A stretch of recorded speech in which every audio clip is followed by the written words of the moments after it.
In today's video, I'll show you how to enable call waiting on the Samsung Galaxy A05s.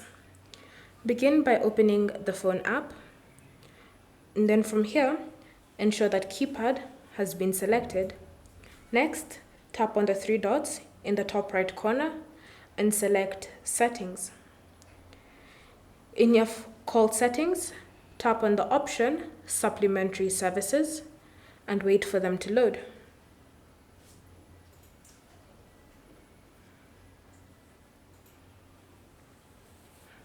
Once loaded, you should see the option Call Waiting. To turn it on, simply tap on the toggle next to it, wait for it to load, and it will be enabled. Thank you for watching.